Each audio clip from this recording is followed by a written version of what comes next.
Hey, 8th grade, Catlin here with your help on lesson 11. A lot going on this first page, so let's knock it all out. On the cool down here with links to the line segments, I'm giving you two line segments, E, which goes between these two ordered pairs, and F, which floats between these two ordered pairs. Notice that they're diagonal, so you can't just like count down. You can't just count over. And so we're going to have to use the Pythagorean theorem here to prove which one's longer, which one's shorter. So in order to do that, what we're going to do is we're going to create out of these 2 points a right triangle in which the hypotenuse is what we don't know, which we can use the Pythagorean theorem to find. So for this first one between negative 2, 3 and negative 1, 1, we're going to draw over and then come down to create this right triangle. And the right triangle that we created, because of the lines are straight up and down, we can actually find out how long they are by looking at the ordered pairs. So focusing on the x change is looking at the x numbers. Now, if I'm on the number line and I go from negative 2, which is here, and I go to negative 1, which is apparently here, I'm going over 1. So I know that this length is 1. And if I'm on the y-axis and I'm going from 3, which is here, my y value, to negative 1, which is down here, my y value, I know that I'm going down 3 and then another 1 to make this a total of 4 units vertically. So essentially, I've got a 1 by 4 right triangle. And if I've got a right triangle and I know the legs, I know that a squared plus b squared will equal c squared, and c in this case will be what I'm looking for right here, right? And so 1 squared is 1, 4 squared is 16, so that means that c squared is 17. And if the square of c is 17 is equal to 17, sorry, then that means that the square root of 17 is equal to what c's length is. So we know that this is root 17 for the length of e. All right, we'll call it e. We'll call it E. We'll do that with all of them. E squared. All right. And then now we need to do the same thing for F. So I'm going to switch colors here, roll in with F.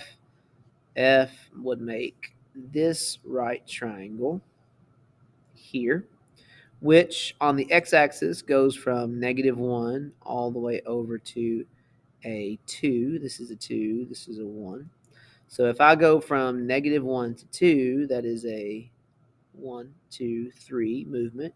And if I go from 2 on the y value down to negative 1, that's the same 1, 2, 3 this way.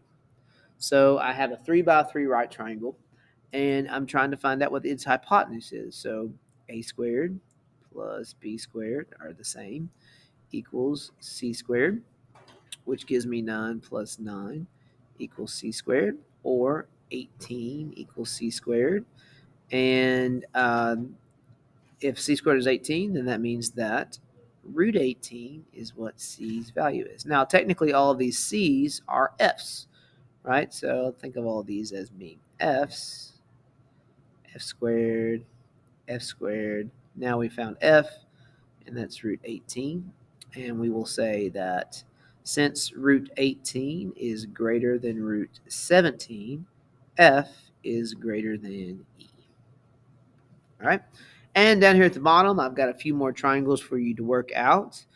You are to label the leg lengths for every right triangle down here. So we're finding out how long it is from here to here, here to here, here, all of the legs, okay, including the hypotenuse. So each leg and its length. So let's start with the easy ones. If I go from an x value of negative 8 to positive 2, so think of this as I'm at negative 8 on the number line, and I'm going to positive 2 on the number line. That is going to take me 2 plus 8, which is 10. So this is 10. If I go from 8 to 5, right, this is 8, this is 5, right? That distance right there is going to give me 3. Let's go down here. We're going from this point is negative 1 on the y-axis. It's going from negative 1 down to negative 6, right? And so that's a difference of 5 there in that distance. And the x value is going from negative 10, which is here, to negative 3, which is here. And from negative 10 to 3, that's a difference of 7. So those 5 by 7, 10 by 3. This one's going from 4 above, right? So this is a 4. Going from 4 above down to 9 below, which is down here. And 4 plus 9 tells me that this is 13. This one is going from 3, which is like right here, 3 all the way over to 7. And from 3 to 7, that's 4. So we got a 13 by 4, a 3 by 10, a 5 by 7. And now that we have all of these leg lengths, we can easily find out how far um, the hypotenuse is. So let's start up here with this one. All right. So this one is going to be a 3 squared plus 10 squared equals c squared, or a 9 plus 100 equals c squared, or c is root 109. So this one is root 109. All right, let's go to another one down here. We've got a 5 squared plus 7 squared equals c squared. So 35 plus 49 equals c squared. The 9 and the 5 make 14. Carry my 1 to make this a 4. So I get 84 equals c squared. So that means that root 84 is c. So this would be root 84. And then lastly, we'll come down here and we'll do our 13 by 4. So we got 13 squared plus 4 squared equals c squared, c being our diagonal. 169 is 13 squared. 4 times 4 is 16. And when we add those together, we get 185. So c squared is 185, which means that the root of 185 is c's length. So this is root 185. Once you know the two legs, it's child's play. Just square them, add them together, take square root, boom, bada bing, bada boom. You know how long it is.